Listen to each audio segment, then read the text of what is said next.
Halo, selamat pagi. Sahabat inspirasi, sahabat Dul, salam inspirasi.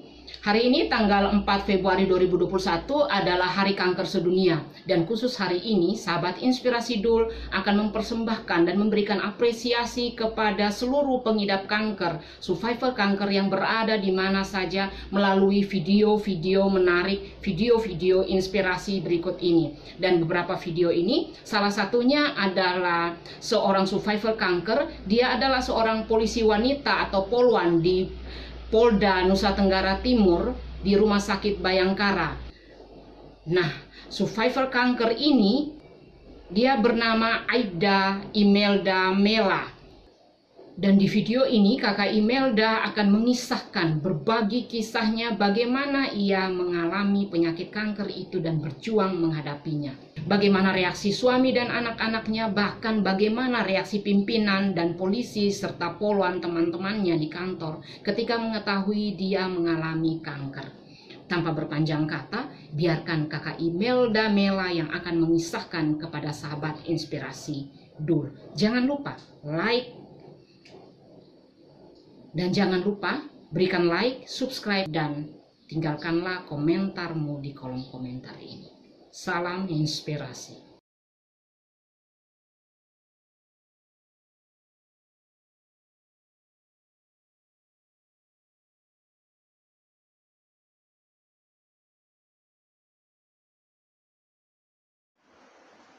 Shalom, selamat pagi. Puji Tuhan, pagi ini saya dalam keadaan sehat walafiat dan terberkati.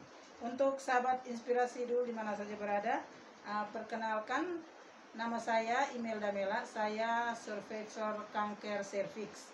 Kebetulan saya bekerja di Polda sebagai poluan dan saat ini saya berusia 42 tahun. Saya lahir di Soe pada tanggal 26 Juni 1978. Dari orang tua saya, bapak saya bernama Bapak Daniel Mela dan mama saya bernama Mama Yuliana Mela Poli. Saya memiliki suami bernama Pak Mesfobia dan 2 orang putra putri. Yang pertama kelas 1 SMP putra dan putri yang kedua kelas 3 SD. Sahabat inspirasi Dul, lewat channel ini saya akan sedikit berbagi cerita tentang sakit yang saya alami, yaitu serviks stadium 1B, yang mana pada awal Juli 2019 setelah saya melakukan operasi pengangkatan miom yang ada dalam kandungan saya, dan setelah itu tanggal 15 Agustus tepatnya, setelah hasil pengangkatan itu datang dan saya divonis oleh dokter menderita kanker serviks stadium 1B. Setelah mendengar vonis dokter tentang sel kanker serviks yang ada dalam tubuh saya, terus terang sebagai orang awam saya merasa takut dan down. Seketika itu juga saya berpikir kalau waktu hidup saya sudah hampir selesai, karena yang ada dalam pikiran saya adalah kanker itu sama dengan kematian. Dan pada waktu itu, puji Tuhan, saya diberikan dokter yang luar biasa, dan dengan sabarnya dokter menjelaskan tentang bagaimana penyakit kanker ini dan bagaimana untuk cara pengobatannya. Sementara dokter menjelaskan, tetap saya tidak ada konsentrasi, dan yang mendengar penjelasan itu suami saya. Terus saya bertanya kepada dokter, Pak Dokter, saya minta maaf, mungkin saya butuh waktu untuk proses kemoterapi ini. Saya butuh waktu karena saya harus pulang menceritakan kepada orang tua, keluarga semua, minta pendapat apakah saya boleh kemoterapi atau tidak. Tetapi dokter itu menjawab, ibu tidak perlu ibu bercerita kepada siapa-siapa, cukup suami ibu sudah tahu. Ibu pulang dan ibu bercerita kepada Tuhan. Ibu berdoa saja, ceritakan semua apa yang ada dalam hati ibu kepada Tuhan, dan ibu yakin pasti ibu akan memperoleh jawaban. Dan saat itu saya dan suami saya pulang. Setiap malam kami bergumul, kami mencari jalan keluar. Dan puji Tuhan, atas kuasa Tuhan, pada tanggal 21 Agustus kami kembali lagi ke rumah sakit untuk melakukan check up lengkap untuk persiapan kemoterapi. Dan atas saran dokter saya harus melakukan kemoterapi selama 6 kali. Jadi saya mulai kemoterapi pertama pada tanggal 23 Agustus dan kemoterapi itu dilakukan setiap 3 minggu sekali. Saya melakukannya dari tanggal 23 Agustus dan kemoterapi saya yang terakhir itu tanggal 27 Desember 2019. Dan efek kemoterapi itu sungguh-sungguh luar biasa. Tetapi atas pertolongan Tuhan juga, dari tahap kemoterapi ke kemoterapi itu saya tidak pernah merasakan efek yang luar biasa. Saya tidak pernah drop, saya tidak pernah pokoknya mengalami kesulitan lah. Hanya saya mengalami efek kemoterapi yang berat itu adalah rambut saya pada kemoterapi kedua mulai berguguran dan tinggal sedikit. Akhirnya saya dengan keputusan dengan suami saya mencukurnya hingga botak total. Dan ini karena sudah masuk tahun kedua, rambut saya sudah mulai tumbuh. Dan puji Tuhan juga selama proses kemoterapi itu berjalan, saya mempunyai nafsu makan yang tinggi sehingga berat badan saya semakin hari semakin naik.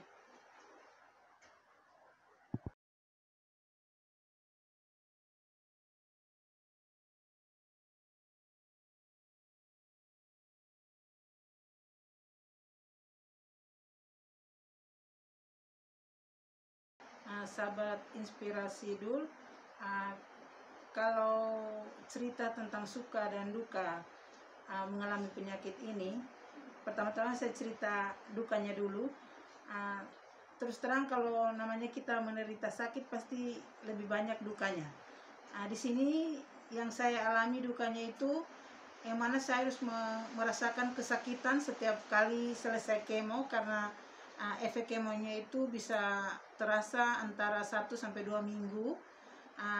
Yang mana kalau saat itu saya selesai kemo, saya harus menjaga jarak di rumah dengan suami dan anak-anak saya. Pada saat itu anak-anak saya masih sangat kecil dan sebelumnya memang kami sangat dekat. Tetapi karena dengan proses kemoterapi itu kami harus terpisah beberapa saat, dan di rumah juga saya harus tetap menggunakan masker, jaga jarak dengan anak-anak. Dan duka yang paling berat itu yang saya rasakan adalah di mana saya harus kehilangan rambut saya karena berguguran akibat obat kemo itu. Kalau sukanya itu dengan adanya sakit yang saya derita ini, saya lebih memahami, lebih mengerti tentang pentingnya pola hidup sehat, makan makanan yang sehat, tidak terus-menerus memakan makanan yang instan.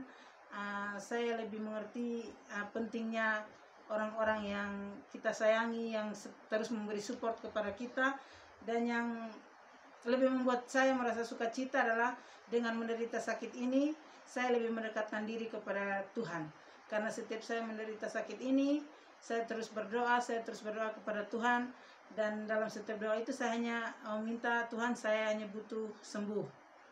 Dan saya yakin dan percaya setiap kali doa yang saya naikkan itu Tuhan mendengar. Memang Tuhan tidak langsung memberikan kesembuhan kepada saya, tetapi Tuhan memberikan kekuatan kepada saya. Jadi setiap tahap kemoterapi itu saya laluinya dengan tenang, dengan kuat, karena saya yakin itu adalah pertolongan Tuhan. Jadi saya tidak merasakan efek yang begitu luar biasa. Sahabat inspirasi dul, sejak Agustus 2019 ketika divonis kanker dan saya melakukan kemoterapi, dari kantor saya kebetulan saya mempunyai pimpinan, komandan dan rekan-rekan kerja yang begitu luar biasa, yang begitu mensupport saya, memberi dukungan besar kepada saya dalam proses pengobatan itu, sehingga saya dikasih kesempatan untuk berobat dan tidak masuk kantor. Tetapi dalam jeda waktu itu saya sering dikunjungi, ditanya kabar. Pokoknya 100% saya mendapat dukungan dari kantor, dan itu tambah membuat saya semangat untuk berobat. Dan untuk sampai saat ini pun saya masih diberikan kesempatan untuk beristirahat dan tidak memaksakan saya untuk segera beraktivitas seperti biasa. Karena kebetulan juga saat ini kebetulan ada pandemi COVID, yang mana kami ini adalah orang-orang yang rentan terhadap COVID. Makanya saya masih dikasih lagi kesempatan untuk terus beristirahat sehingga bisa terhindar dari penyakit itu. Makanya kesempatan ini juga saya mengucapkan terima kasih yang begitu besar kepada pimpinan, komandan, senior, dan rekan-rekan kerja saya yang selama ini mendukung dan mensupport saya.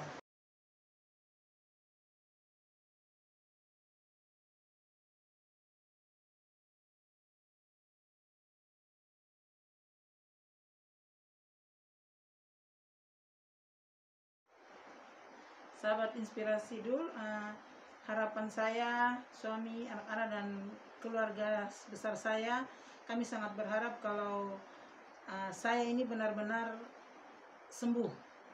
Dan juga kalau saya sudah sembuh dari kanker ini, kami sangat berharap semoga kedepannya besok-besok saya jangan mengalami sakit-sakit yang lain. Karena seperti kita ketahui, obat kemo itu sangat keras, dan kami sangat berharap semoga obat kemo itu tidak merusak organ-organ tubuh saya yang lain, sehingga saya tidak mengalami penyakit lain lah begitu. Terus harapan saya juga semoga penyakit ini tidak dialami oleh anak saya, keluarga saya, saudara-saudara saya, teman-teman saya, karena penyakit ini sungguh-sungguh luar biasa. Ya, kalau orang awam bilang penyakit ini antara mati dan hidup lah. Terus yang menjadi motivasi saya untuk berobat, untuk cepat sehat itu karena saya mengingat kedua anak saya. Kedua anak saya masih sangat-sangat kecil dan mereka sangat membutuhkan saya. Dan di luar sana ada suami, anak-anak, orang tua, kakak adik, bersaudara, teman-teman saya yang selalu mendoakan saya, selalu memberikan semangat kepada saya, dan itulah yang membuat saya termotivasi, membuat saya menjadi semangat dan membuat saya tidak pantang menyerah dalam proses pengobatan, sehingga saya tetap kuat. Begitu saya mulai merasa capek, mulai merasa down, saya mengingat kembali, oh di sini ada anak saya, ada suami saya, ada orang tua saya yang masih sangat membutuhkan saya. Disitulah membuat saya lebih semangat. Saya harus sembuh karena ada orang-orang yang lebih membutuhkan saya. Sahabat Inspirasi Dul, lewat channel ini juga saya mempunyai sedikit pesan untuk teman-teman di luar, saudara-saudara di luar.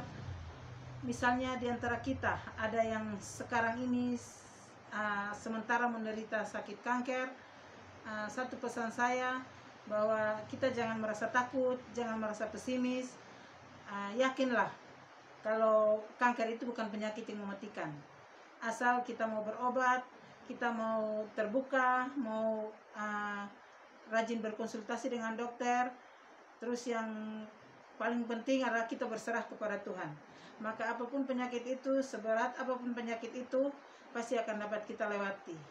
Asal kita benar-benar melalui proses pengobatan, dan yang lebih pentingnya lagi itu kita serahkan semua itu kepada Tuhan. Apapun beban kita, apapun yang menimpa kita, serahkanlah kepada Tuhan. Yakinlah pasti Tuhan akan mendengar dan memberikan kesembuhan total kepada kita. Sahabat Inspirasi Dul, demikianlah sedikit kesaksian dari saya. Semoga bisa menjadi inspirasi bagi sahabat semua. Selamat Hari Kanker Sedunia 4 Februari 2021. Kami ada, kami berjuang, kami bisa. Sahabat Inspirasi, sahabat Dul, salam inspirasi.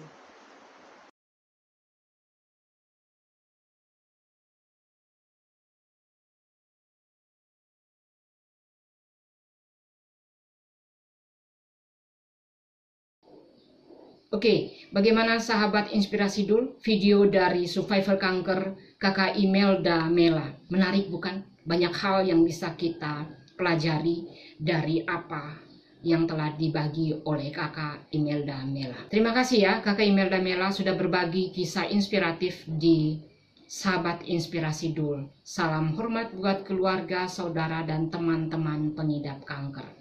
Terus berjuang Kakak Imelda Mela bersama teman-teman hadapi penyakit kanker. Oke sahabat Inspirasi Dul, kami juga masih punya 2 video lain, yaitu video yang dibuat khusus di Bali oleh survivor kanker yang berasal dari Nusa Tenggara Timur, yaitu dari Momere, Kabupaten Sika. Dia adalah Kakak Maya Sai, seorang survivor kanker yang selama ini melakukan pengobatan di Bali. Bahkan dia juga menjadi motivator untuk sejumlah pasien kanker yang dirawat di Bali. Bagaimana kisahnya? Bagaimana perjuangannya di sana? Kita ikuti di video berikutnya. Dan jangan lewatkan satu video lagi, yakni video yang dibuat khusus oleh kakak dokter Lawrence Paulus. Terima kasih. Video ini kakak dokter Lawrence Paulus khusus bela-belain buat untuk memotivasi para pasien kanker.